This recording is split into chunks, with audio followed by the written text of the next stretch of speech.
Everyone, and welcome to our 103 class in the Final Fantasy Randomizer Duck Boot Camp. My name is Rax, and I am here with our runner WinFox470 to teach you about Floaterless. WinFox, how you doing? I'm doing alright. I guess I'm teaching people tonight. Quack. Excellent. Well, I hope so. I'm excited to see you run this. I think Floaterless is a really fun flag set, but it's pretty different from some of the stuff that we've been doing in some ways. All the racks in chat, yes. I just sort of pick whatever number allows me to get the username on the site that I'm on, and it turns out that 5 is pretty solid. So we're going to look at these flags. Feel free to follow along by yourself if you'd like. You can find them on the FFR wiki. But yeah, Mechlin, our wonderful restreamer, if you could scroll down for us and we could take a look and start seeing what's different here. At this point, we've seen a few different flag sets. Some things here, we need all 4 orbs. There is no shard hunt, not like last time. But we do have short Topher. I think we did have a short Topher as well in the Black Belt Seed, so folks should have seen it, but this is basically just, you go in, you need the loot, you need the key, you fight the 4 fiends, you fight chaos. There's even a few boxes if you're desperately looking for a ribbon. WinFox, what's your favorite Topher? I like mid. You like mid? Yeah, mid is the best Topher. Sorry, I didn't mean to cut you off there. No, you're fine. Alright, let's go ahead and look at the difficulty scaling. This is pretty much the beginner scaling. 70 to 150 on enemy and boss stats. Overworld encounter rate is lower than normal on both land and sea. It's only 4 out of 256 for land and 1 for sea. So you're not going to see a lot of sea encounters on the boat. The boat is going to be pretty safe. But you're not going to have an airship ever. So this is actually a generosity that you will appreciate a lot. Encounter rate in dungeons is at 6. I think that's vanilla. It might be 1 down. Or not vanilla, but vanilla for the basic set. Vanilla is like 12 or something. We do have experience scaling at 2.5 plus 10% per item. I know we mucked around with this a couple of times recently. This is fairly standard, should be like the beginner flag set. I think there's not much else here. As we advance in classes, we go through these a bit quicker, but feel free to ask questions. Incentivized locations and items. We are doing a couple new things here. For one, the floater is not incentivized because it's floaterless. But also, we have random incentivized locations turned on for a few of these locations. So if you see Ice Cave, the placement is random. The ice incentive could be in any box in Ice Cave. That is also true for Volcano and Sea Shrine. There's no incentive in Earth Cave, which does mean that you can't have the rod stuck in Earth Cave and be running around looking for it, so that's nice. But these random can mean that you have to go to some boxes that you normally wouldn't. Hopefully, after having done some Oops All Loose, you should know where most of those boxes are. But if not, WinFox will show them to you.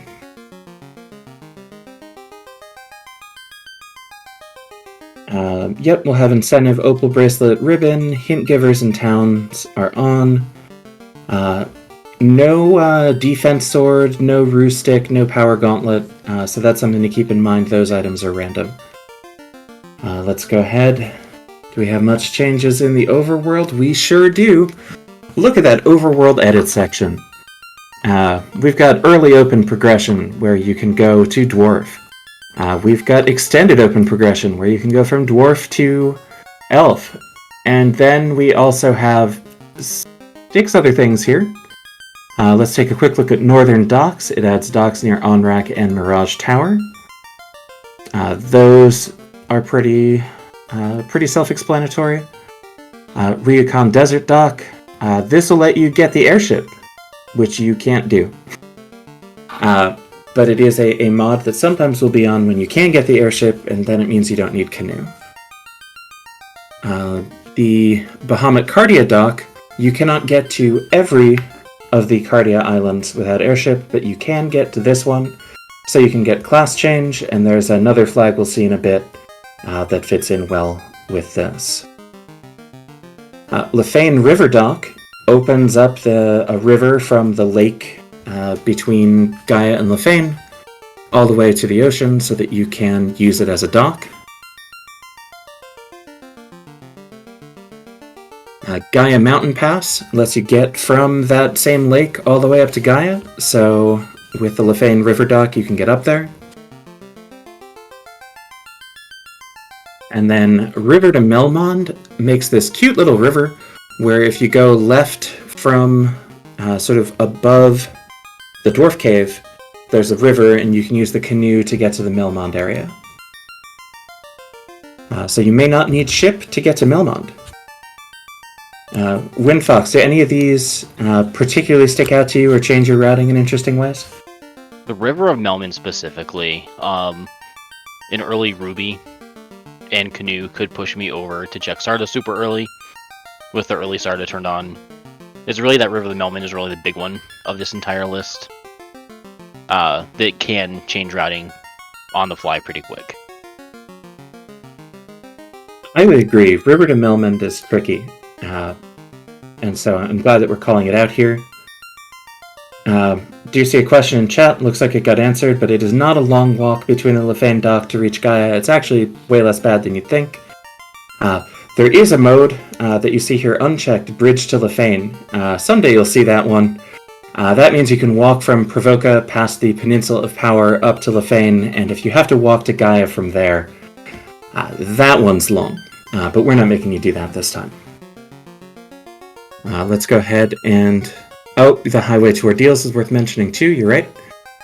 Opens up multiple places there so that you could walk, in theory, all the way from Canaria to Ordeals. We're also not making you do that. But that can lead to some interesting routing too. Let's go ahead and look at maps and routing, early progression, as we have been doing, Gaia Shortcut, Lefanish Hospitality. In the dungeon section here, the Castle Ordeals, Pillar, and Titan's Trove are fairly standard, but let's actually look at Bahamut's Hoard. It puts all of the Cardia Island's chests in Bahamut's room. Yeah, and it doesn't remove the other chests, it makes linked chests. If you are familiar, there are some boxes in the existing vanilla map that appear twice, and whichever one you open first, you get it, and then the other one is empty. I think there's a bunch of them in Marsh, there's a couple in Volcano, although most of them are on the 5th floor, so you usually don't interact with them. And there's a couple other places, but those are the most common ones. Since we won't have the airship, you don't have to worry about this. They're just all here. So nothing can be locked behind the airship. There's no boxes, no items you can't get if you really want to look for everything. Let's look at treasures and freebies. Not too much here. Most of this is pretty standard, no trapped chests.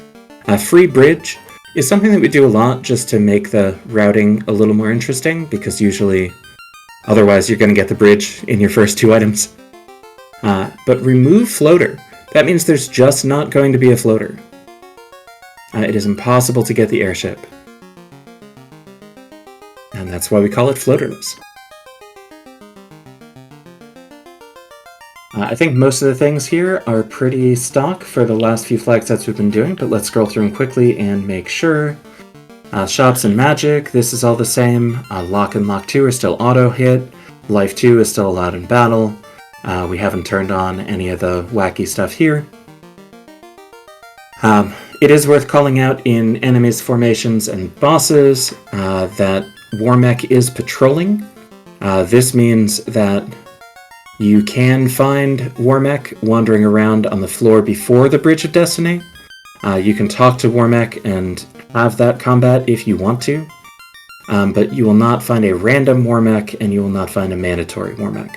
So if you're feeling excited, you can go for it. Windfox, do you think that's a thing you'll be looking for? Maybe. We'll see what my gear looks like, what my level looks like. So it's a possibility. We'll see. We'll see what happens. I may take the fight on just because, but we'll see. Makes sense. As we get there, I'll probably ask you again whether you think with what you have right now, it's worth doing. And yes, trap tile pool is shuffled, so it is all the same trap tiles that you would normally have, but they're in different places. So the eye is somewhere, the agama is somewhere. That's actually an interesting question. Is this the kind of seed where you think you'd be likely to take a grind? Not likely. No. No. If I see an eye or the zombie Ds relatively early, I may take it to like level 12 or 15, but it's unlikely. I agree completely, but I wanted to check because it's a useful thing to keep in mind for ducks, and that would suggest to me that this probably isn't a great black belt flag set either. Would you agree with that? No, I 100% agree. It's incredibly unlikely black belt is going to be played. I mean, some people can do it if they want to practice black belt. You know, that's definitely a thing you can do. But with these flag set, the enemy scaling is pretty low, and the bosses are pretty standard, so it's unlikely black belts will be played. Sounds good. Let's go ahead and take a look at our party composition. You get to take anything you want out of the standard 6 party members in any order you want. You can take nuns if you want. You don't get to change anything once you start. There's no recruitment. Pardon me, sorry. Sneeze there. But there's no recruitment, so what you take is what you get. That has been standard for us. We'll play with recruitment a bit later. It adds some interesting wrinkles. Let's move on quickly to classes. This should be very similar to what we had last week. It's worth calling out. We do still have improved harm for White Mage. We do have 2 bonuses and no malices. Thief Lockpicking is not on. And actually, this is a good opportunity to point out, random in C, there is 1 magical key locked door in C. It's the sort of crescent-shaped room in the center of the floor between the entry floor and mermaids. We'll call it out as we walk past it, assuming that we do. I mean, that chest may be our incentivized chest. It is random. Yes. Statistically not likely, but I mean, it's like 1 in 25 or 30, I think. Something like that, yeah.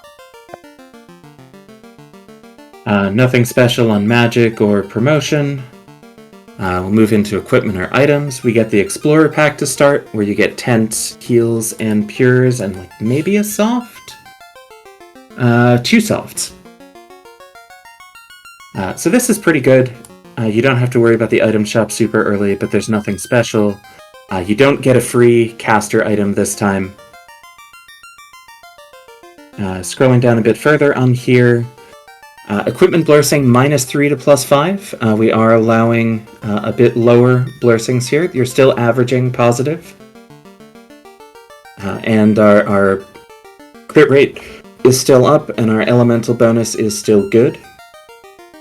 But those, I believe, are the same as last week. We'll take a quick look at game adjustments. This is basically all the standard stuff that we tend to play with. The in-battle poison damage, you're right, that is higher. Thank you for calling that out. You will take 1/8 of your max HP every turn of poison in battle. It won't change the damage as you walk on the map. But this makes poison a little scarier in a longer fight. It doesn't tend to come up that much, but it is something that we play with sometimes, so it's worth being aware of. The experimental has nothing on, and so I think that brings us through the flag set. Is there anything here, Windfox, that you would want to call out as particularly exciting, or that you're going to be paying attention to as you play? Nothing too specific. Mostly just focusing on my routing, kind of clumping stuff together in proper orders. Make sure I don't really leave anything out, especially in the random incentivized locations, not skipping chests in those places, things like that. Do you have a good technique for remembering when only some places are random, which ones it is? Do you have something that you keep open as you play? Not really, no. I just naturally remember. And Yeah, if I absolutely have to, I'll just, while I'm playing, just open up the flag set as I'm playing and just take a quick glance if I absolutely have to. Makes sense. I sometimes keep it open if I have the space, but I think in this case it's just ice, volcano, sea. Shouldn't be hard to remember. Nope. All right. Are you ready to get started? Yeah, let's take a look at our bullish things here. Oh. That's resist all. That's a free ribbon. Yeah, plus the MDEF as well. This is probably going to take this, not going to lie. This is a really strong Blurstings. Resist all arguably the best Blursting short of the Sage from a Red Mage. Yeah, I would take resist all on almost anything. Maybe if there were some malice, or maybe if it was just a terrible black belt seed, I wouldn't, but a free ribbon is huge. 10 strength, legendary sword on thief, what do you think of those? So looking at specifically the legendary sword Blursting, my early checks are going to be a little different than what you see from most plays. I'm going to be checking a few extra chests I normally wouldn't check for a katana. If I open up a katana, he can just equip it right away. So you're going to see me checking some extra chests early that most people wouldn't check.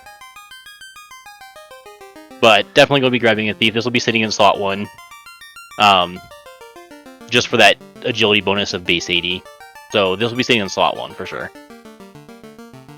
Makes sense to me.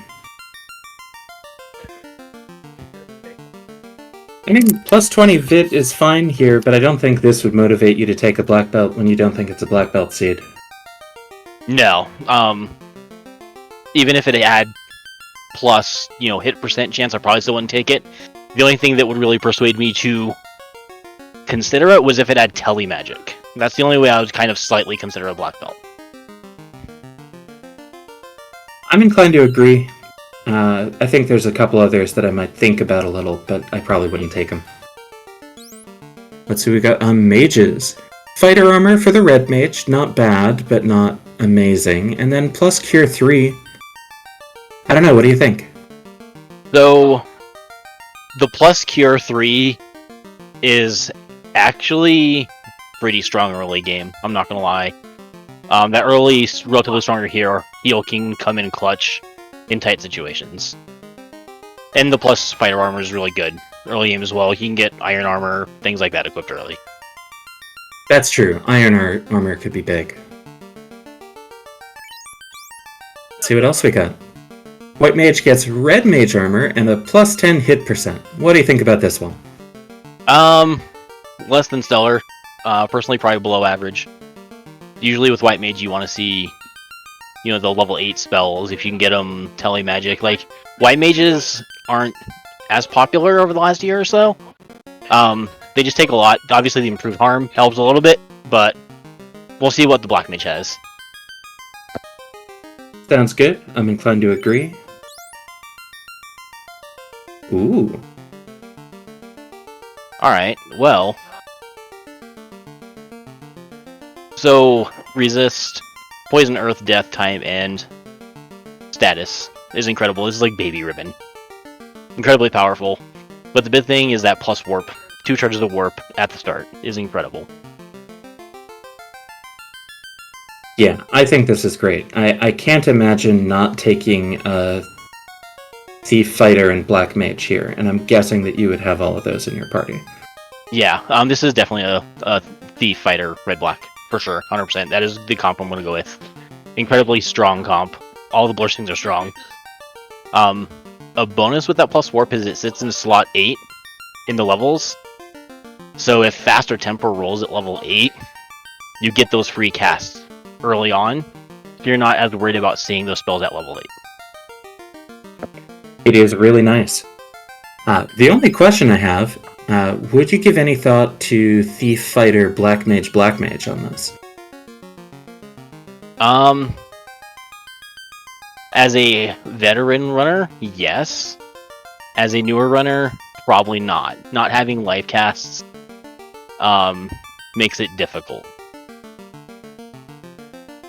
So, I think that makes sense. So I will be running this with the Fighter Red-Black. In an actual competitive race, I would probably run Thief Fighter Double Black, more than likely. I think that makes a lot of sense. I might even consider Thief, Fighter, Single Black, none. But I think the Red Mages or a second Black Mage are both powerful enough that it's worth taking them.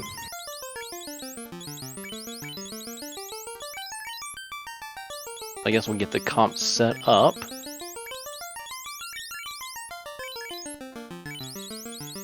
I love seeing all the runners' different naming schemes. Alright, I have to go with my typical for my Black Mage. Understandable. Yep. Alright. Are you ready to take us away? Yeah. Let's, Rax, go ahead and count me down. Let's get it going. Alright. 3, 2, 1, go!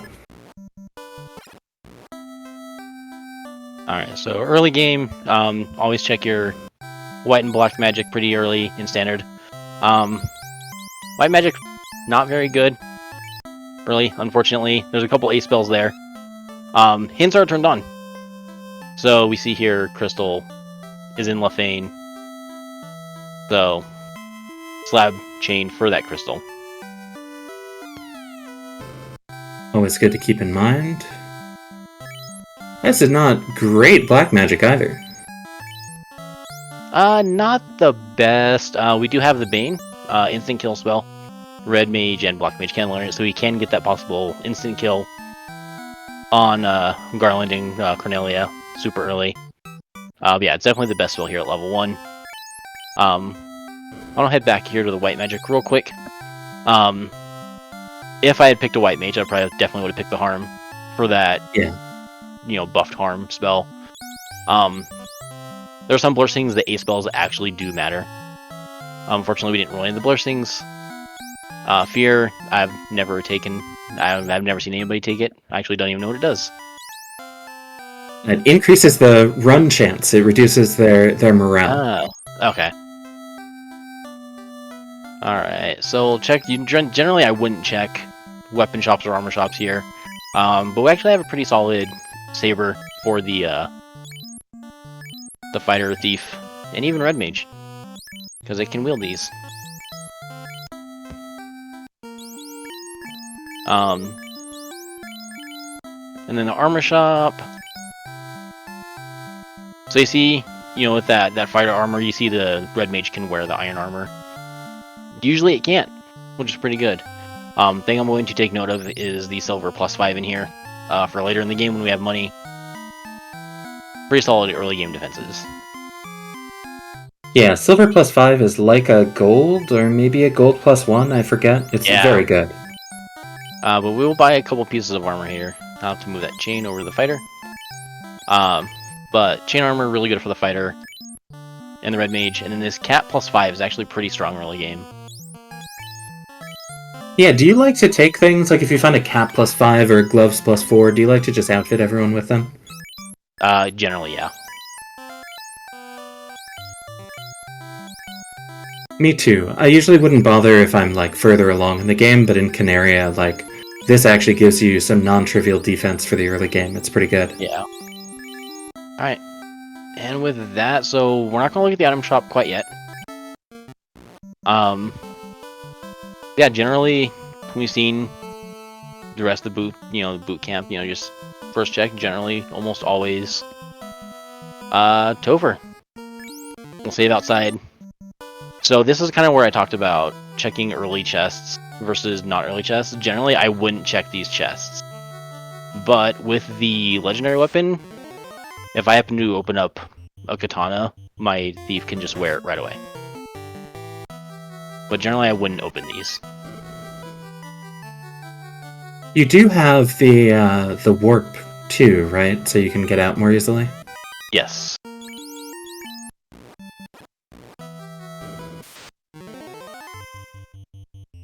Alright, so that's my first encounter I've seen, so I know my encounter table is pretty far apart for that first step. So we're going to see me burning a lot of encounters early.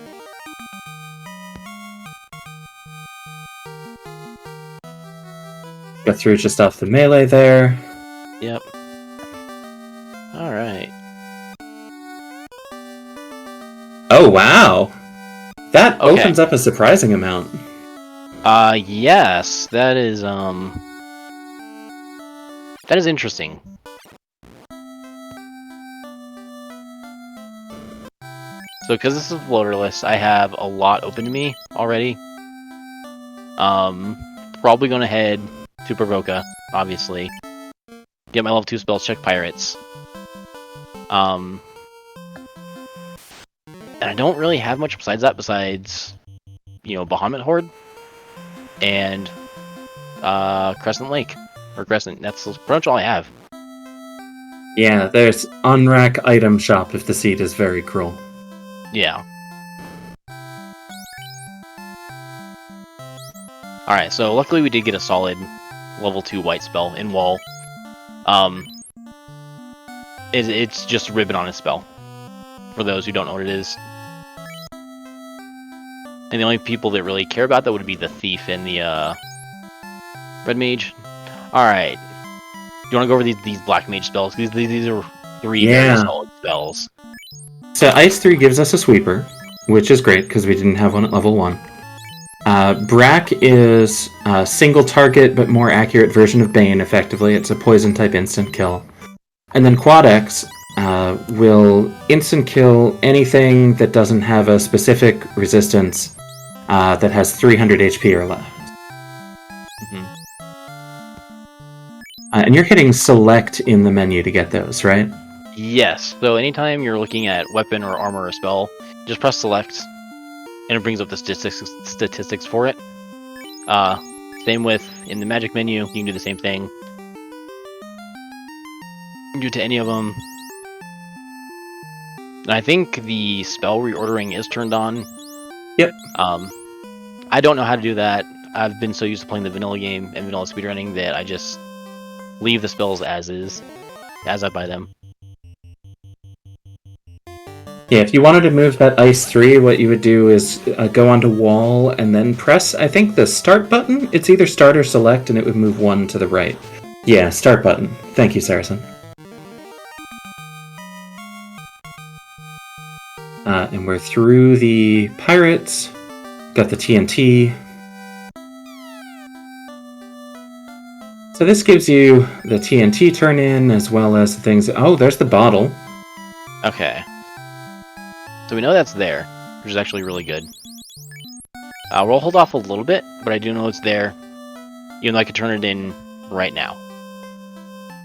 Could you? You don't actually. have I do not have Canoe. Yeah. All right. But now you know where it is. It is a vanilla Canoe.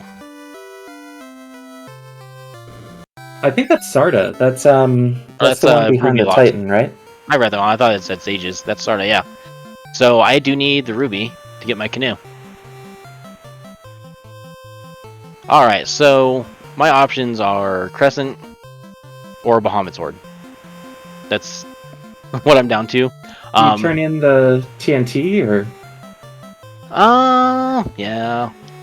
Generally, I try to hold off as long as I can for E or Adamant. That's just personal preference. No, that makes sense. I mean, this is probably just going to be the Adamant.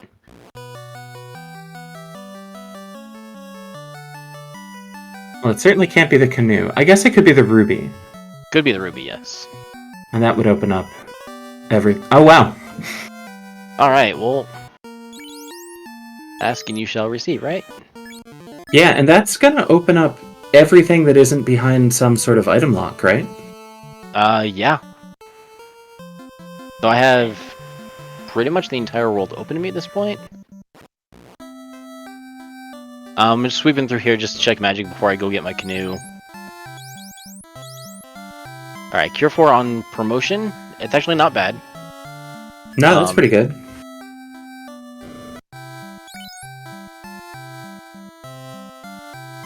Alright, we do have Nuke at level 5. Definitely a late game spell for sure. It's always an unfortunate place for it to roll just because of the menuing, but it does mean that you'll get to cast it. Alright, let's make this play to get our canoe because we know where it's at. And I'm gonna check the Titan's chests. Because again, if I happen to get Vorpal or Katana before the tail, it's really good. And we know that Moth. Go ahead. I think that makes a lot of sense. Ooh. That is a dense cluster of encounters. Yeah. Defense Sword. Found that super early. Well, that seems pretty good. Yeah.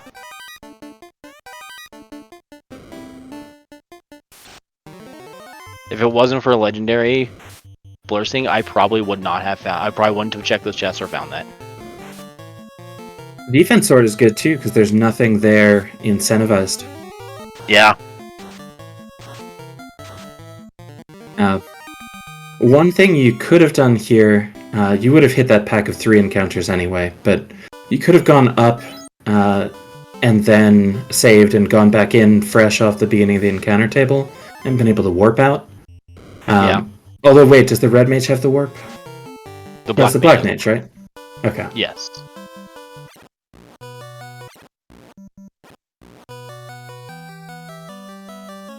So Canoe's going to give you access to basically everywhere. What's your decision-making process for where you go next? This is more or less still following my items. I'm probably still going to head up to Bahamut after this. It's a good density of chests plus another incentive, and then probably sages. And I'll kind of figure it out from there. I may do ordeals while I'm up there as well. You do have warp, only 2 charges, but if you get a real bad pillar pattern, you can use it. Yeah. Yeah, we'll do one quick save here. DM Stewart calling for tail in Horde. It's possible. I would not mind that, honestly. Yeah, you would definitely promote this party, right? Oh, 100%.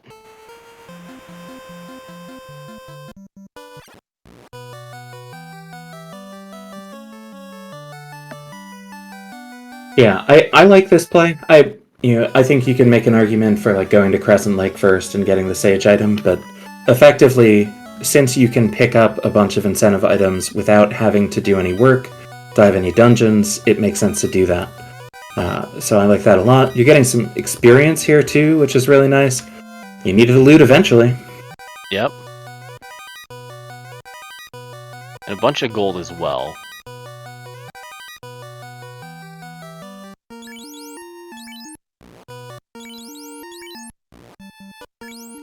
Alright, so before I head over to Ordeals, I'm going to bring this Black Mage up. Because he just lost out on a bunch of experience, which is unfortunate. Yeah. But bring him up. Now, do you consider going to Waterfall while you're right here? Yeah. I might as well. I'm here. I still have the warp. You're probably pretty low level still, but it's... You shouldn't have to take too many encounters in there, and you do have a thief with a relatively high run chance. Yeah.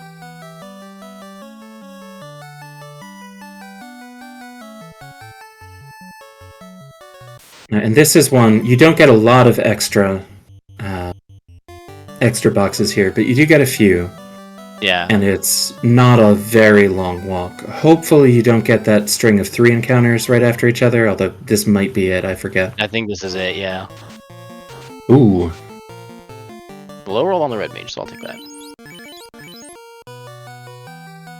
It's mostly the black mage I want to keep alive for the warp to get out. Makes sense.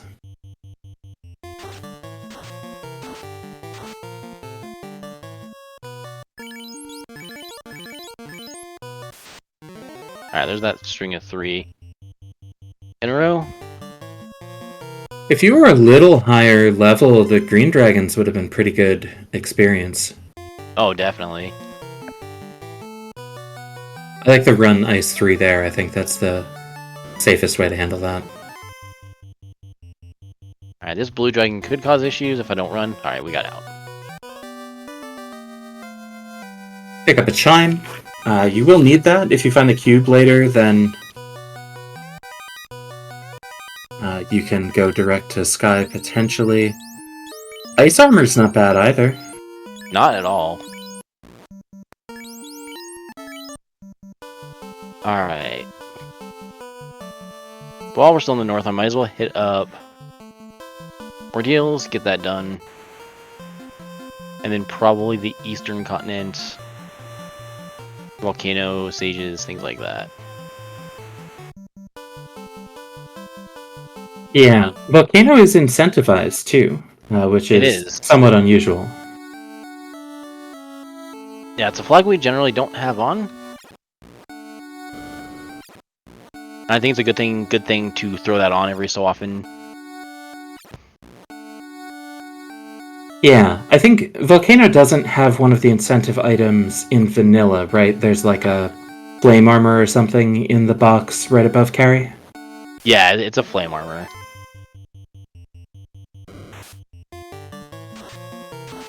But there's a few places that we've sort of picked a, quote, vanilla location, unquote, so that we can have more incentive items. In this case, it's random anyway. Yeah. But if you're curious about those, you can go look at the incentivized locations and items in the page where you actually generate the seed, and the question marks next to each one will show you all those locations. Alright, so I have guessed wrong every single time so far.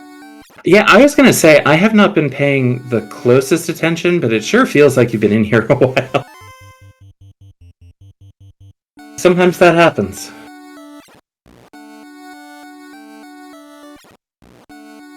That one didn't push you back too far, at least.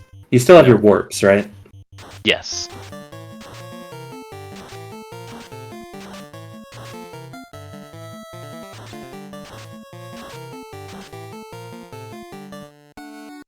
And the ribbon on the red mage is paying dividends right now, because that should have killed the red mage.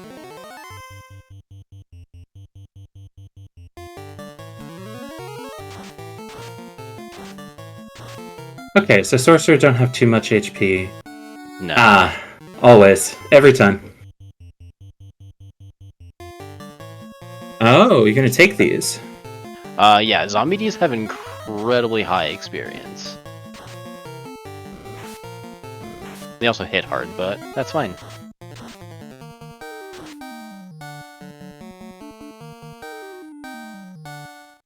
Yeah, it's too bad that you don't have a non-ice spell, but it looks like this should probably be fine.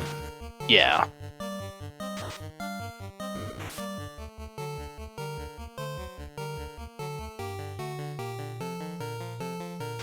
Does Quad X work on zombie Ds? Nope. I just didn't want to run. No, that's fair. Nor does Bane. No, I think undead are immune to poison and death? Yes.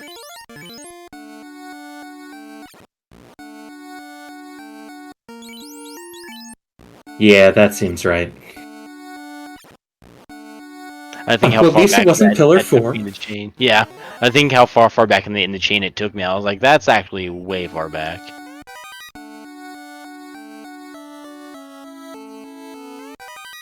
And Ordeals is vanilla, so it will be the usual incentive box, but that just means you get to pick up everything.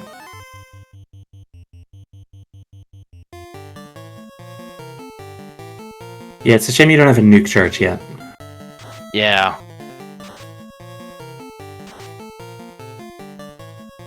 Now, the XP boxes are really nice for the mages. I think XP boxes, especially with the 4,000 to 7,000 that you get in flags built off the beginner flag set, are really a good argument for opening more boxes than you might otherwise early on, especially combined with the reasons you talked about earlier. Oh, definitely. And this thief is also hitting a bit higher than you'd normally see because of that plus strength bursting, which is helping out significantly. I was wondering why that was so much higher. I forgot that the strength was on the thief.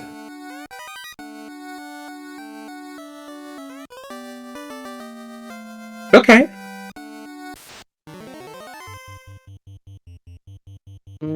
This is a vanilla trap tile. That's very funny. We'll take one fight.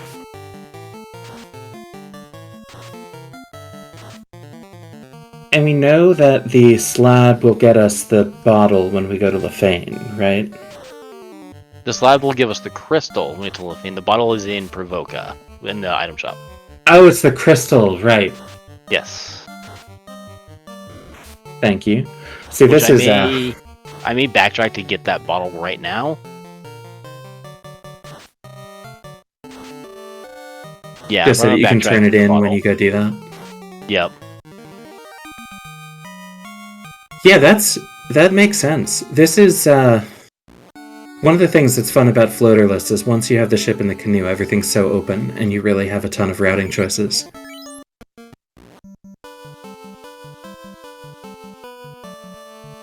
Alright, well I messed up my routing there with the encounter manipulation with the water tiles, but that's fine.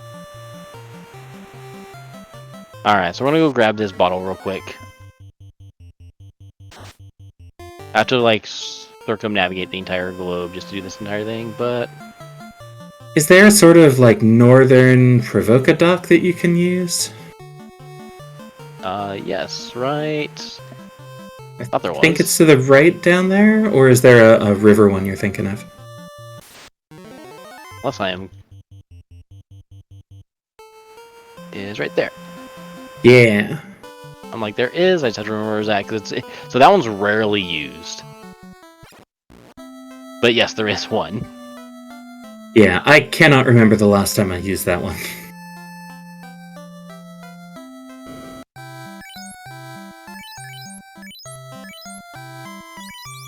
Yeah, and you can afford to pick up tents here. You can afford to pick up 99 tents here. Yep. Because I can.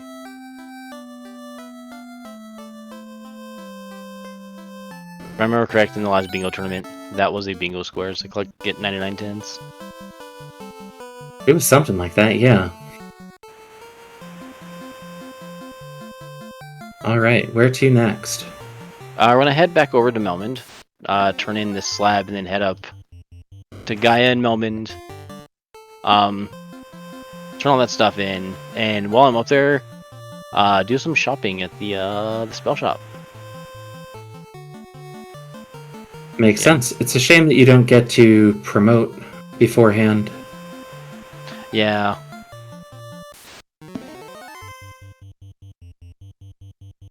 Yeah, there wasn't really a great way to route this. You don't think often about the connection between Melmond and the Inner Sea, or at least I don't. But those mountains mean that it's hard to get over here if you're coming from above. Yeah.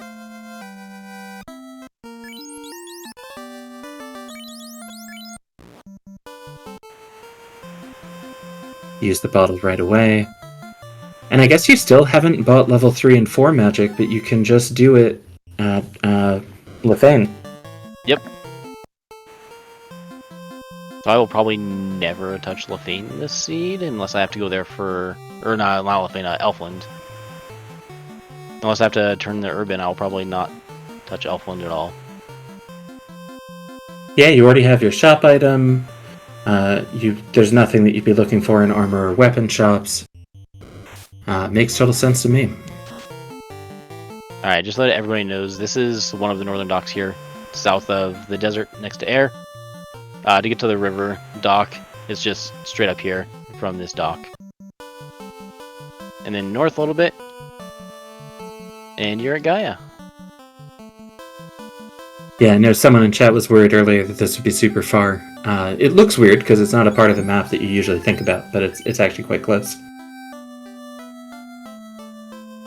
Alright, nothing at 7 black or 8 black magic. That's always nice. Yeah.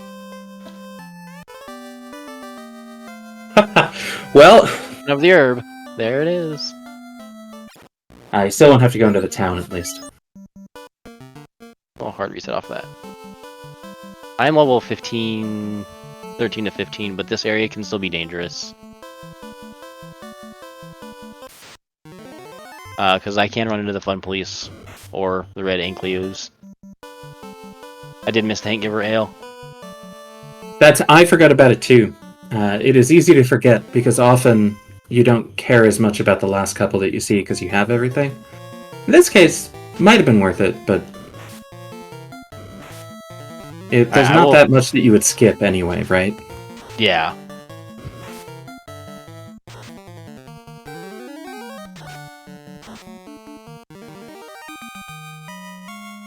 Alright, I'm going to show where the Hank Giver is here in Levain.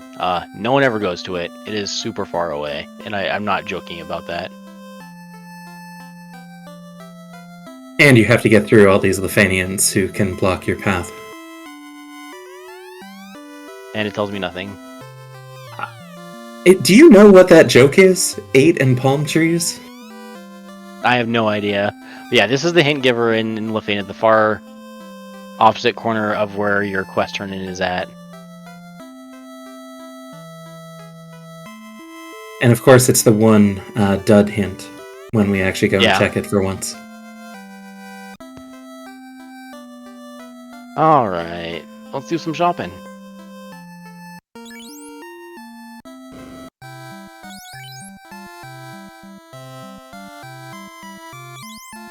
Alright, so life is learnable by the Red Mage. That's really good. Because that's a big part of why you took it, right? Yes. Hey, it's not bad either. Sweeper. Yeah, another solid sweeper there.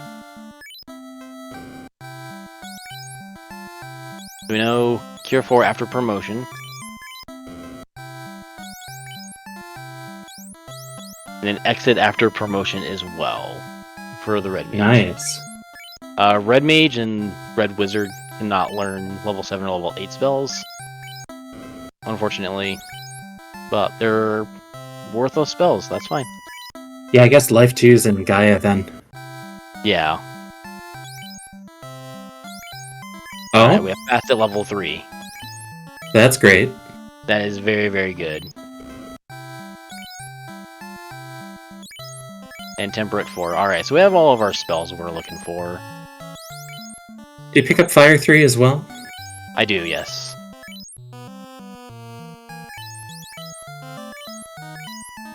Apparently he already knows it. Or he's full up on spell slots. Okay, he has it. Never mind. If I remember correct, this was the nuke that both of them can learn.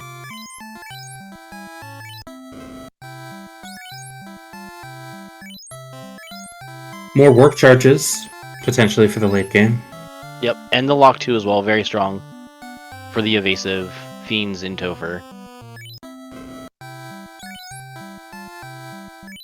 Yeah, looks like our level 7 and level 8 magic for Black Mage is pretty much worthless. I think you got everything you needed there.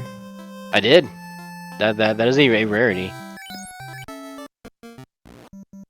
Alright. So, folks in chat are explaining the 8 and palm trees and unlocked a very deep memory for me. I did play that game 30 years ago.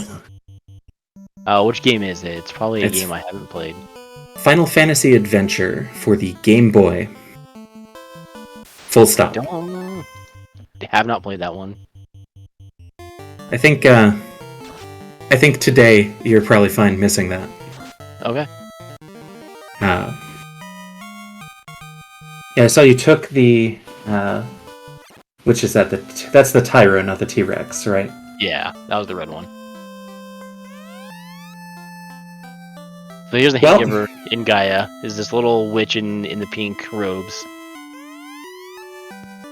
Tells me that the bottles in Provoca that I already have. She could have saved the fairy and she didn't. That's so rude. Alright, there's the life 2, like you predicted in Gaia. Yep. That we will never get. Alright, so we just picked up the crystal. We're going to continue this massive long quest chain of items. And you do get to show off the river dock for Matoya, another place to leave the ship that rarely comes up. This is probably one of my favorite docks in the game. This one right here.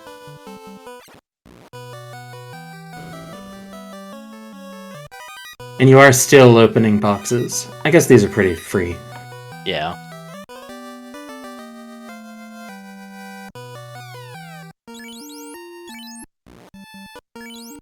Yeah, the adamant that you could turn in.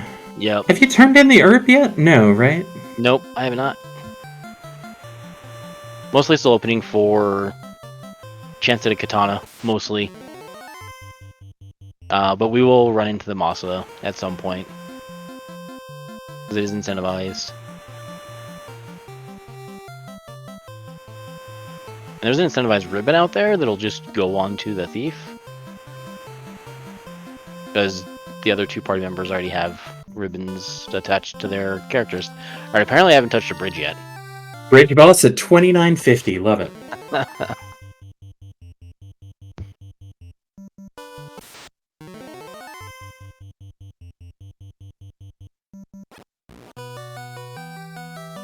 Alright, so we check the adamant, you have the herb turn in. There's the Masa. Alright. I think that's just gonna go on the thief, honestly, for now. It has that plus strength. Even though anybody can use it, it does have that plus strength. So, until we find a katana, he's probably gonna be the carry. Makes sense. And that roll is at highest possible value, which is incredible. And once you turn this in, your open incentives are Ice and Volcano. Yep. And Sages, and that's pretty much it. Oh, you still haven't picked up Sages. There's always been something else to do.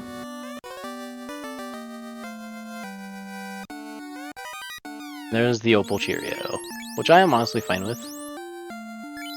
Yeah, you know that is... the Black Mage. He literally has nothing to wear. Yeah. And I'm gonna warp charges. So I have to walk this out. You can walk off to the left side there, save a few steps, but...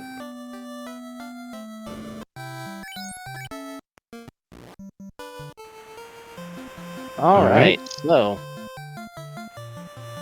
Finally touching the volcano, and here's that Ryokan Desert Dock that is on for some reason. I'm gonna question Saracen about that later. It's kind of like there, kind of thing.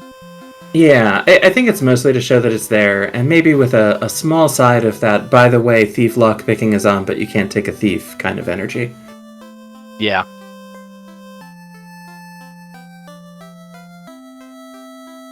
Alright, so we've seen 2 of the 3 item incentives. The only one we're missing is the ribbon at this point. So pretty much everything else is going to be required checks.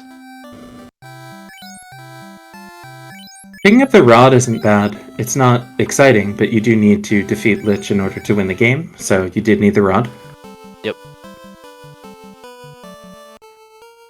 Alright, so we have our 2 dungeons that are random. So this is a river dock most people don't always know about. Here north of Crescent. This is the fastest way to get to Ice and Volcano from outside the Inner Sea. Yeah, it's the fastest way to Volcano with early open progression turned on, which we almost always play with here, but it's worth remembering. Yes. I know some of your higher end competitive flag sets, like Winter Tournament, things like that, the early open usually isn't turned on. Usually just early progression.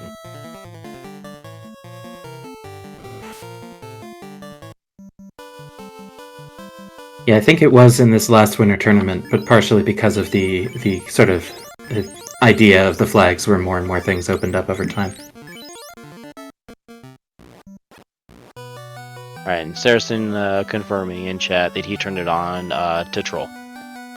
Kind of what I assumed. Thank you, Saracen. Sometimes you gotta do it. Yep.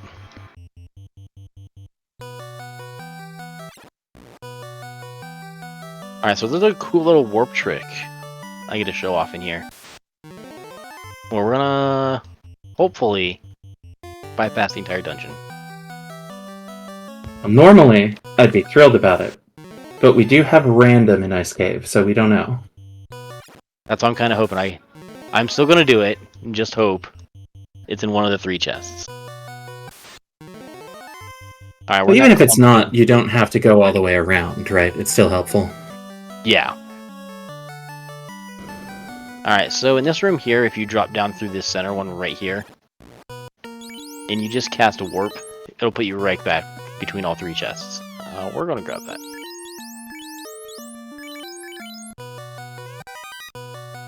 Yeah, that's probably the best armor post-promotion. Sunsword plus 5! That is another endgame weapon right there.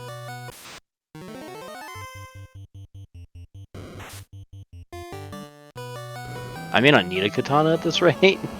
Alright, so I'm going to show off where all the chests are at. There is a trap tile here as soon as you get into this room with 2 chests. Funny that both Wiz Mummy tiles are here. Right?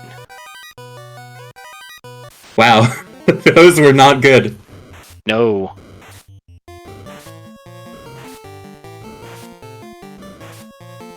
Is this enough experience to take? We'll double run nuke him. Yeah, this is actually a really solid tile. That's a bunch of Wiz Mummies. Yeah, when I see 4 or 5 of them, I like to throw a spell usually. But I don't know exactly how the math works out. We'll see how this... That's pretty good! That is actually really solid. Yeah.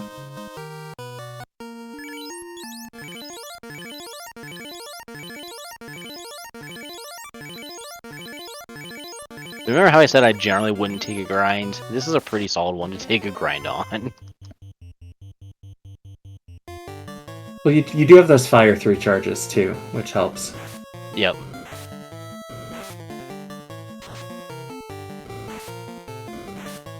Over 300 damage out of the Thief, always nice to see. Fade, doing Fade things where it does 300 to the ones that don't matter. Almost 500 from the fighter with the Sunsword. Alright. Level 18 is good enough. Alright, so we're actually getting potentially to the level of gear where I may not promote. There is that chance I may not promote. I think that's fair. If the tail is one of the last things and you're like, I don't want to do the random item in Sea Shrine for tail, say, I think that would make a lot of sense.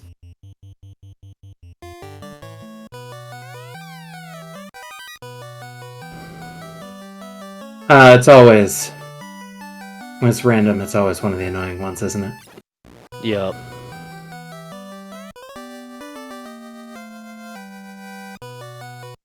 Well, another fetch quest. Yeah.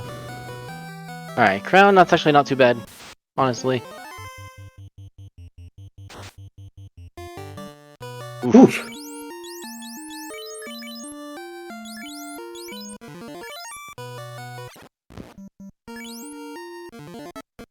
Alright, so I do have that house, so I'm gonna wait to use it until I get done with Volcano.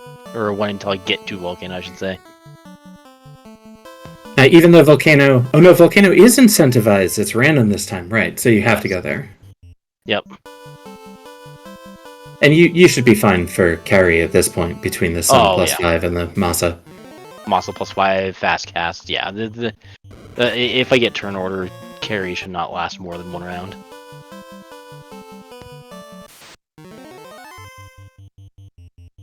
I guess what are your big obstacles still? I mean, obviously you don't have the key, and you don't have the things to complete all the dungeons, but gear-wise, is there anything you're really worried about missing?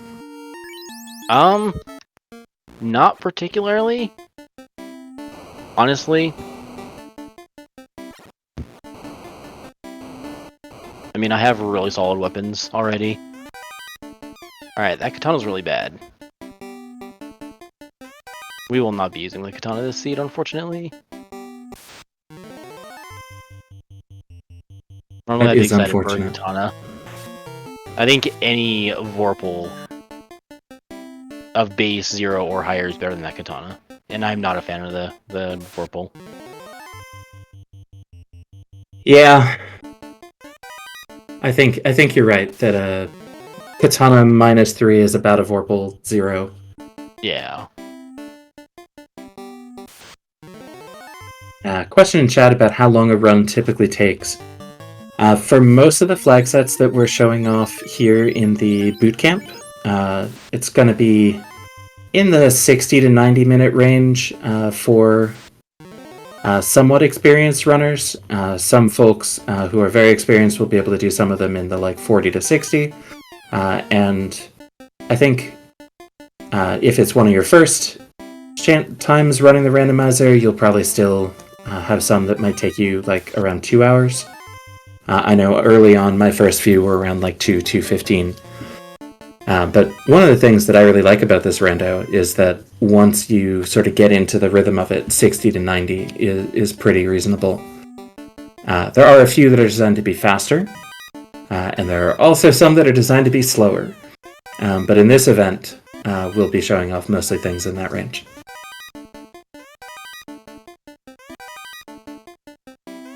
Windfox, as you go through all these boxes, do you have a preferred flag set length? Do you like the long ones? Depends on my mood, honestly. Usually I'm more of a fan of the oops all loose, must open everything flag sets, shard hunts. That's usually what I tend to favor. The ones that'll last about hour 10-ish is usually the range I like to play around with. And I completely messed up my step counter by walking over all those non-lava tiles there. Yeah, you generally want to hit only the lava tiles because they don't have encounters. Thank you for the raid, by the way. Welcome in. We are showing off a floaterless flag set for the Final Fantasy Randomizer, where you never get the airship. But Windfox, our runner here, did just find the key. That's exciting. That opens up our Cornelia Castle. And as soon as you got the incentive item, you were done. Yep. You're just going to go take care of that boss. Alright. So this room specifically, I'm sure last week and the week before, the veteran players went over this room if you had to. I've been yelled at numerous times by Saracen and other veterans over the last year since I've been playing this game, is just routing through this room. And that is the most optimal way to do it and avoid as many encounters as possible. You go up to Really? tiles, walk the entire edge of the lava, and then go down through the bottom. Is it the same number of steps to the lava above you as the lava below you, though? It is, but it has, I don't know. That's what I've seen every veteran runner do. That's what I've been told by numerous veteran runners, is you go up, walk around the entire border. I don't know. I figured just walking straight down, and then left. Huh. I see in the chat that there's some disagreement about this. It is good to try to optimize the squares in the lava. I will leave it up to the folks who have done the mapping to say what the maximum or what the minimum number of squares outside lava you can take is. But like you said, you're doing so much damage here, and you've already done 850. So this is a high roll carry, and it still must be almost dead. This should kill it, yeah.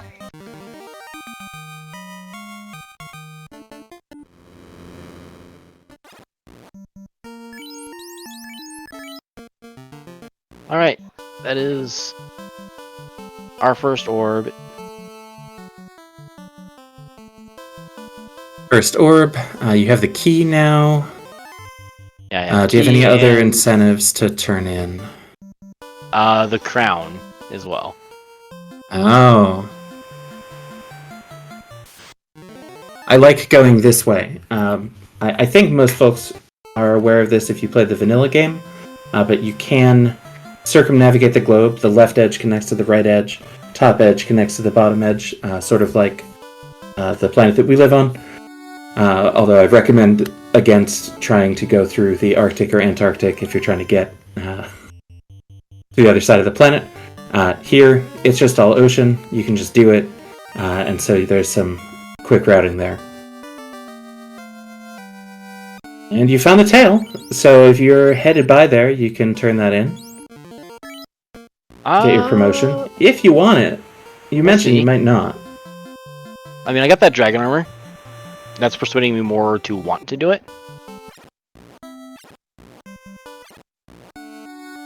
I'm pretty much set on gear, so I'm not going to be really opening any more chests outside of the incentive chests.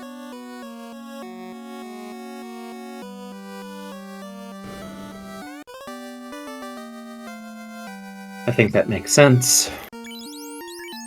Alright, Yeah, we are one item from go mode. Not even paying attention to the tracker. That's true. All you need is the cube. And there aren't many incentive areas left, so probably cube in Sea Shrine random, and then Sky Palace Vanilla will be the ribbon? Yep. Alright, so we're gonna do Earth first right here. Because I will not be coming back to this part of the world for the rest of the game. Since I know the cube has to be in Water Shrine, it means I'll be going water into air and then hitting Topher from the north side of the continent. So I'll never come in from the south ever again.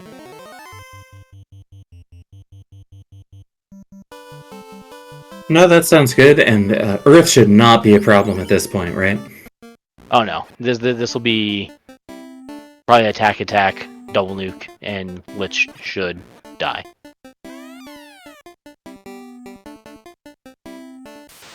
And I'll probably promote before going into water, just because I do have that dragon armor, things like that I can put on my characters. Yeah, I think that makes sense. Folks have been talking about it in chat. I think if I were in a true race situation, trying to go absolutely as quickly as possible, that it might not be worth the squeeze. But the benefit of being able to increase absorb on folks is non-trivial. And should you find yourself right by one of the spells that you would want on the Knight or the Red Wizard, there are a couple nice things there, that Life, that Cure 4. I don't think the route is going to take you by them, but I don't actually remember for sure what levels they were at. I know Ruse is at like level 3. That would be useful for the fighter. Oh yeah, Ruse and Life are both level 3. Yep. Right, that is not incentivized. I'm so used to this place being incentivized, I almost just instinctively grabbed the chest.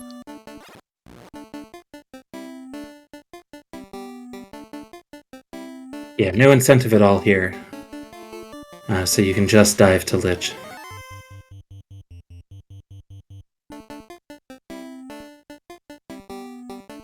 Sometimes this one is random, in which case you actually have to go to the rooms on this floor. Yeah.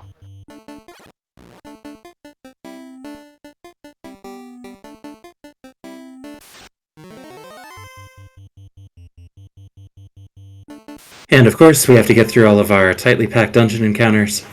Yep.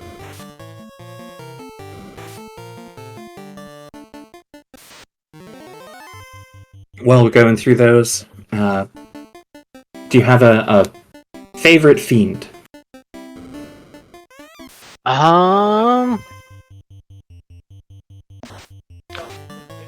Probably Tiamat, honestly. Tiamat's a good one. For no particular reason.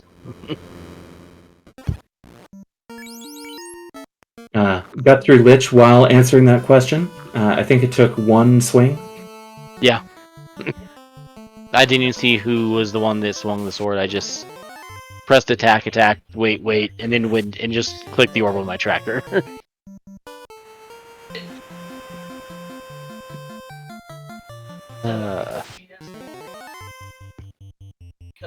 Odron has an emote that I can't see from the distance of where my chat is to where I'm sitting. Oh, that's Bubbles. Oh yes. The Yes. community name for the mermaid in C, who we might see today. Although I am curious, how are you going to route this random item in C? So knowing I'm just cube from Go mode, I'm going left first. Because if cube is just on the left side, I never have to touch the right side.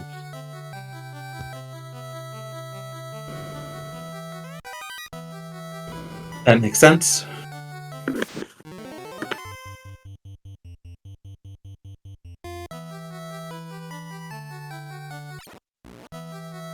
But I may, even if I find the cube here on the left side, I still may go to Bubbles for personal reasons. No, I think we can spare the time if you need to do some carbonation here. Yeah.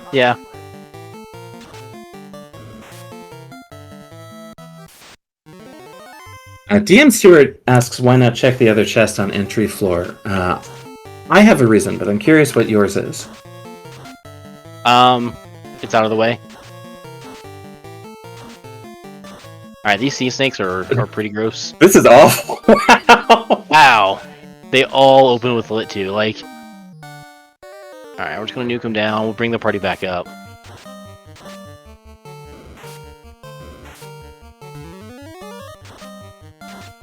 Yeah, this is, it does feel like there's always something that rolls a terrible ability in these, like, sea snake, lobster, and sea troll, I think is the name of the other one. Yeah. What's weird is, like, Lightning 2 usually isn't that bad of a skill. But when there's 6 of them doing it, it's a different story. Yeah. The encounter that has all 3 of those, we semi-affectionately called... Is that Death Touch Lobsters? Yeah, it sure was. Oh, goodness. We semi-affectionately call it the Seafood Party Platter, and... Wow, that is... That might be the scariest thing that's gonna come up in Topher. Yeah, death-touching lobsters.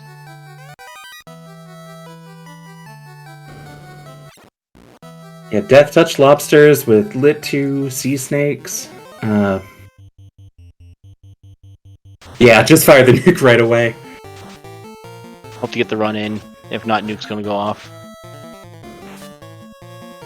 Oh, DM Stewart is right. They won't be in short Topher. Oh. So it's just right. here.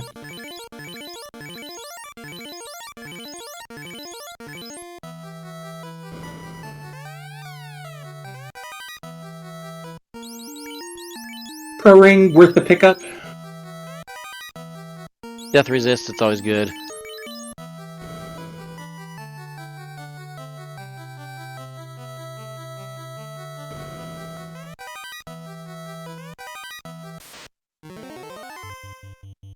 And you like to go for that tile instead of the other one? Just the way I route this room. I know most people usually go to the left chest and then walk the bottom wall to get the bottom chest. Yeah, it's always nice to walk along the bottom wall because it doesn't advance the encounter table, but I feel like they're pretty close here. Yeah, I can just do this infinitely and never get an encounter.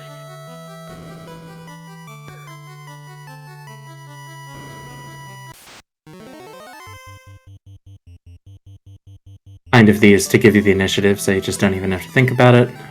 Yep. Alright, one more room on this side.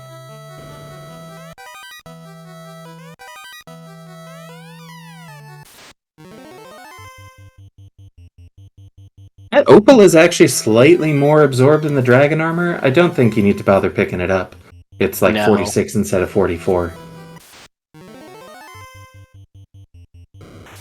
And with relatively lower scaling, I am probably going to skip promotion. That's the wrong way. Looking at chat.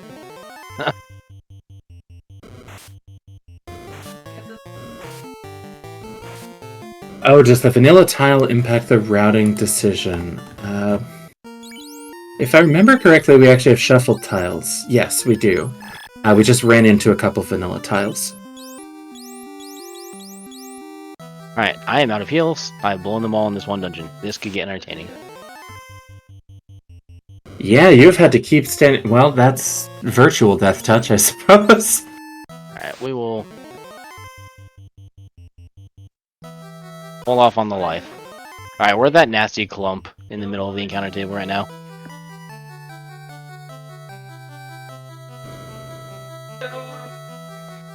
Seriously, answering your question, yeah, that routing that I do is a kind of how you do it in vanilla, which is probably why it looks awkward than what you see most random players do.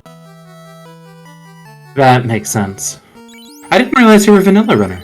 That's cool. Yeah.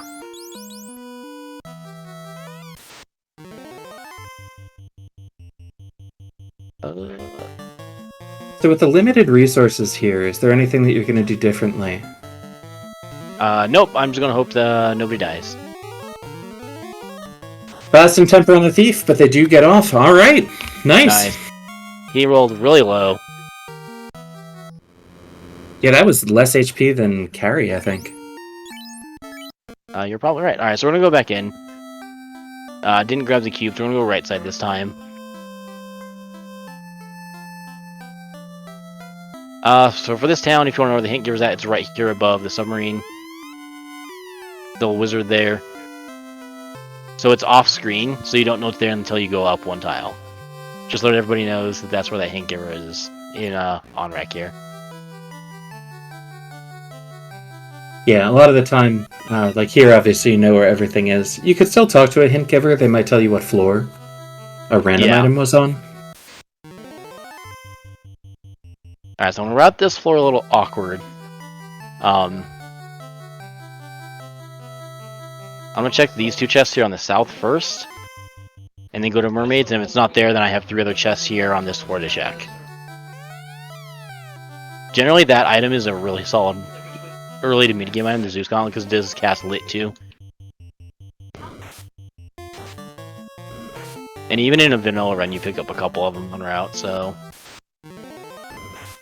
it's just that powerful of an item. I'm always very happy if that's a thing that the rando gives me early. Yeah, really any of the good caster items early are really strong. Yeah, the single Gershark there, I might consider going attack, attack, run, run, just because it's a very strong experience for a single encounter, but I don't think you have to. Ooh! Got a ribbon and a power gauntlet in this one room.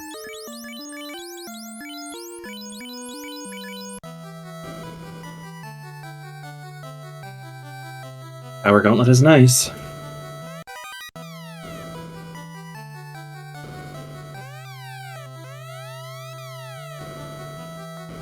Black shirt -2, not really worth it. There's Bubbles. Yep.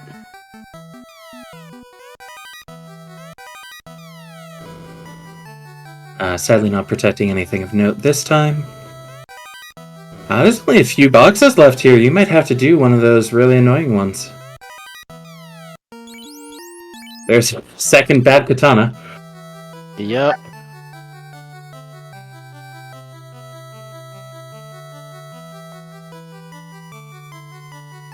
And this is a demonstration that not only does the world wrap left to right and up to down, but so do the dungeon levels.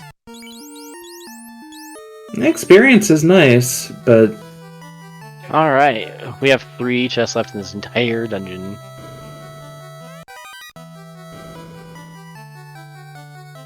Alright, so that crescent room we were talking about earlier, before the race Turns out even to be started. relevant. So this is TFC water. Does not have the item. It is the very last chest I check.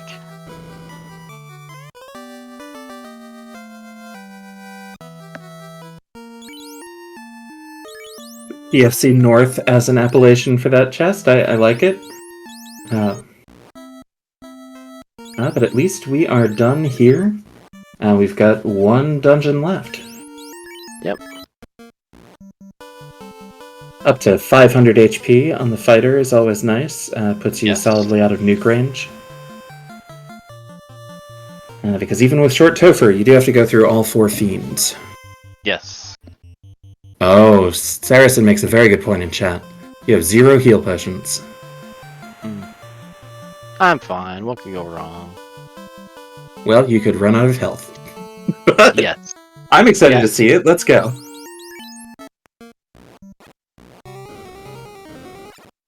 Alright, well I know the item in here is the ribbon.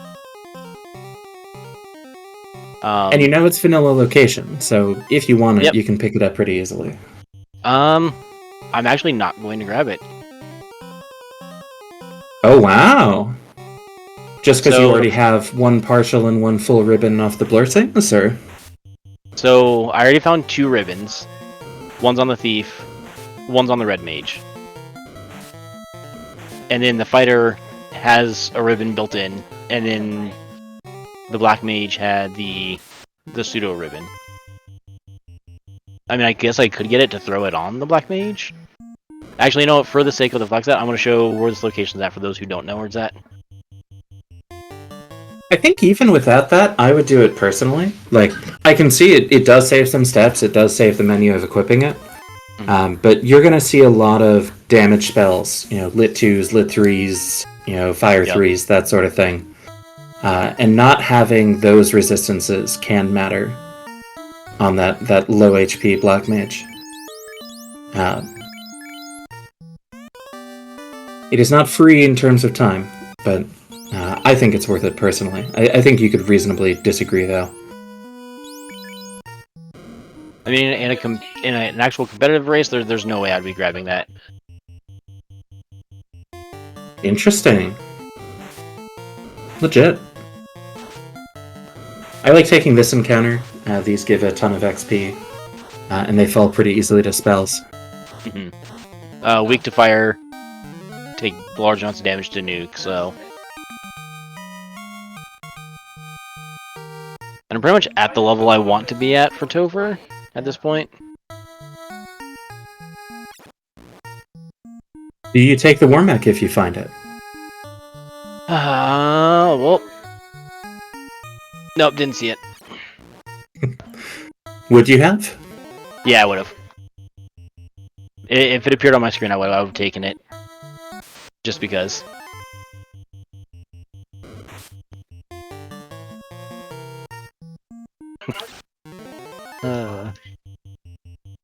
Yeah, and these Bridge of Destiny encounters tend to be pretty good experience as well. But like you said, you're at the level that you want to be. Warmech is so much all-in-one package. And as Odron calls out in the chat, also Warmech gives you the knowledge. If Warmech has a skill or spell, you know that you won't see it in Toph. Yes. Great question in chat. Knowing it's a ribbon, what would you need to take that incentive chest in a race? If you had no ribbon so far, if you had one? If I had none, I 100% grab it. If I had one, I'd probably still grab it. Having two, and having 2 characters with ribbon-like effects, I wouldn't take it. But I grabbed it here just to kind of show the location.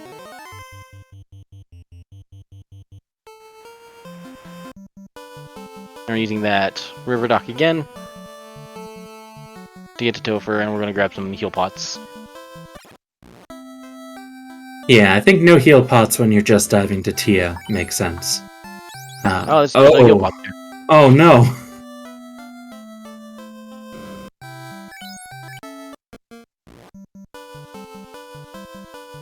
Alright, we're running to Provoker real quick. I guess You know, you have this long run, so you can kind of just take it. Yep. Has every item except the heal pot.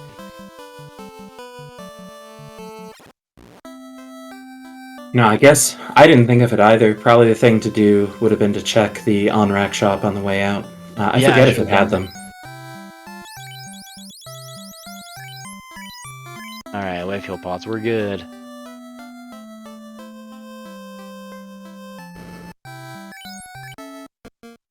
Oops, sorry.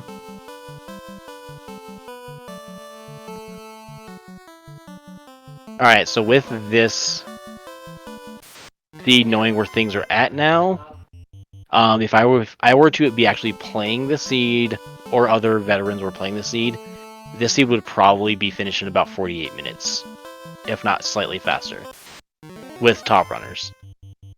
Because even though we don't have the airship, this is a pretty straightforward seed in general. It was pretty linear through most of it. You got the boat and canoe early, which helped. Yeah, boat, canoe, canal, everything. Alright, things we're looking for in Topher: who has nuke, who has cure 4. We may not see them, because these are just probably going to die pretty quick. Yeah, our scaling is fairly low here. They can only be up to 150, I think? Maybe even a little lower? Yeah, up to 150.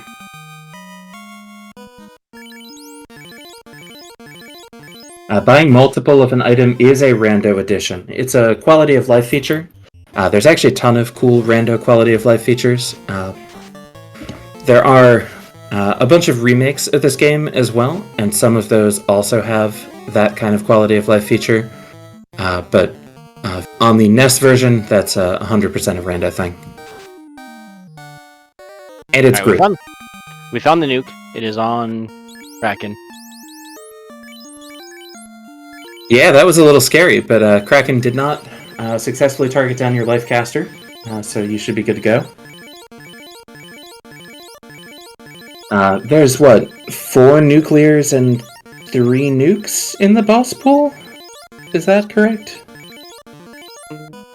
I honestly don't remember. That sounds right, though.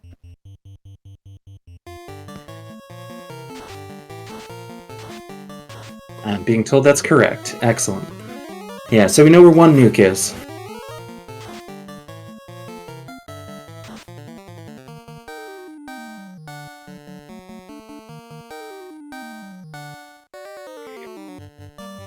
Yeah, I think everyone has some kind of story of how they got their 99 heal potions every time. I know that I left a roll of quarters on the A button a number of times. But getting actually paid for it sounds better. Any last-minute prep for this chaos, Windfox? Not really. He's going there. The thief is obviously turned into the carry for the seed. He has the muscle +5. I'm still going to fast both the fighter and the thief. And he still does have the defensor, which I want him to have, because he's going to be the carry. Yep. As far as armor, you know, our lifecaster has the ribbon, fighter has the base ribbon, thief has the ribbon, black mage has the ribbon. Only thing I'm actually going to change? Yeah! Give him more defenses. I don't know, everything else looks pretty good. Alright, let's do this. Alright, let's do it.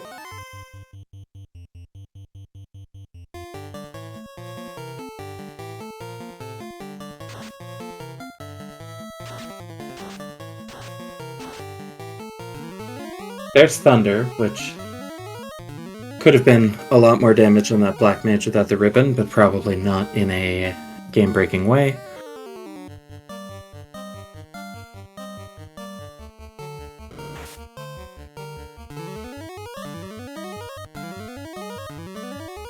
We are pumping up that thief.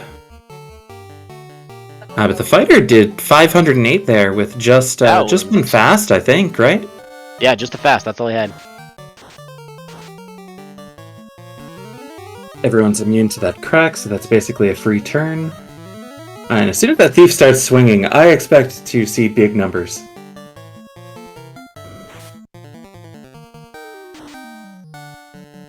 Red Mage is down, but did its job. Yep, and terminated. Oh, GG's. GG.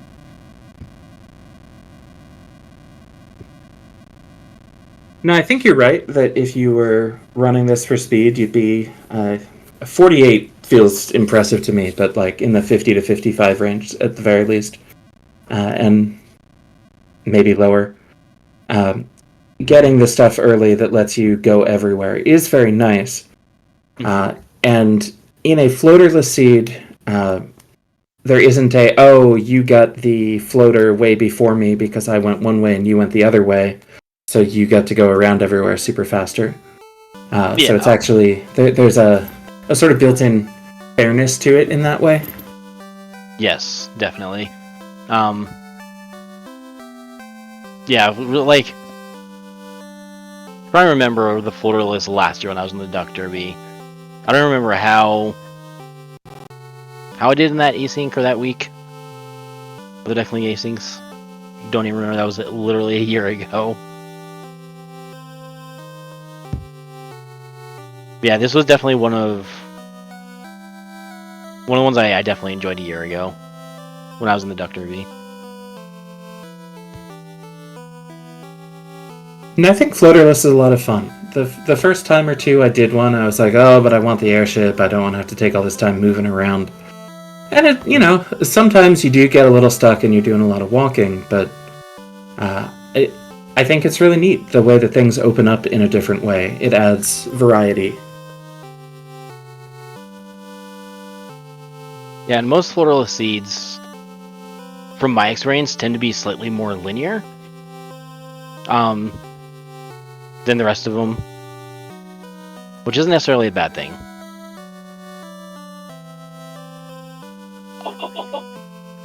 Okay, so I actually took the time and I went back to the asyncs from a year ago.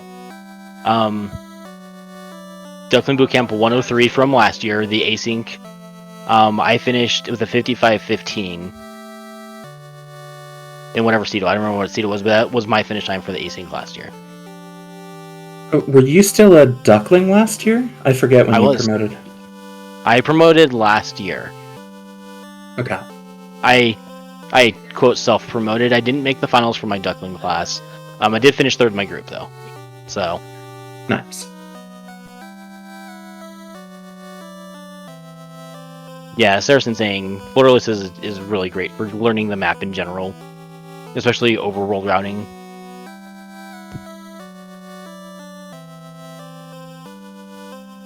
Yeah, I should run more of this flag set, honestly, because knowing how to pilot the boat around different places, especially with northern docks on, is a really useful skill, and this will teach you that. Yeah, really the big takeaway with floaterless is knowing where all of the docks are at that you normally wouldn't use. Like there's a dock to Provoca outside the inner sea. You know, there's a dock to Volcano and Ice Cave from the outer sea. There's a dock to Elfland from the outer sea. There's all these extra docks you don't normally use.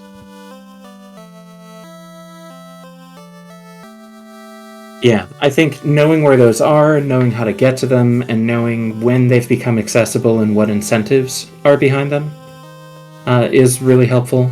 And really appreciate you doing a run through this and showing it off for all our ducks.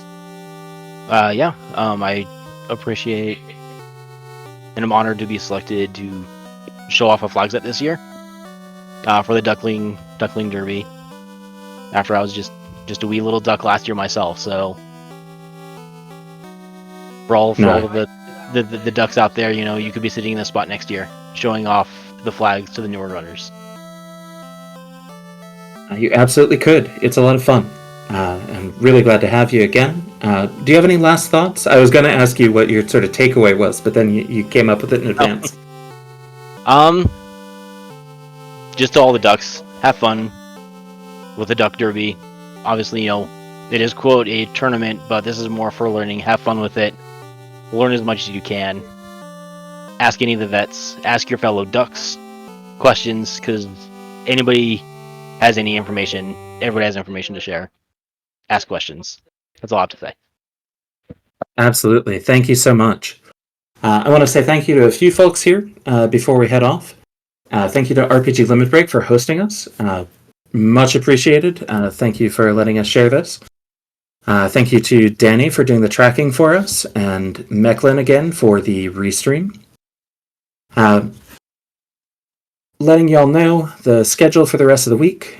Tomorrow there will be a race of these flags at 9 p.m. Eastern Time. And then on Wednesday we'll have our 203 lesson, which if I stumble a little bit here, I can tell you is going to be free enterprise. So there's a faster flag set where you start with the airship. So we'll have that contrast coming up. There'll be a race after that as well. If you're interested in a VOD review after you do one of the asyncs or even one of the races, if you have a recording for it, please come and ask on the Discord. We'd be happy to help. And as we've mentioned, there is going to be a tournament in a few weeks. The Duckling Derby, where folks will actually get to do some races. We'll do some coverage for them, and a few folks will actually promote out of the program. So really excited for that. And next week starts the Platy Party for our runners who have promoted out of Duckling but are not yet full-on champions and full veterans to kind of show off, and we'll be showing those in the next three 104, 105, and 106 lessons. So really hope to see you for those. And any of the stuff going on in the next couple weeks. And thank you, Danny, in the chat. Deadline to sign up for the Derby is April 26th. That's sooner than you think. So you don't have to do it today, but if you know that you want to play, it might just be worth doing now so that you don't forget. Thank you again to RPG Limit Break, to everyone who helped out here. Looking forward to continuing this program over the next few weeks, and have a great night. Take care.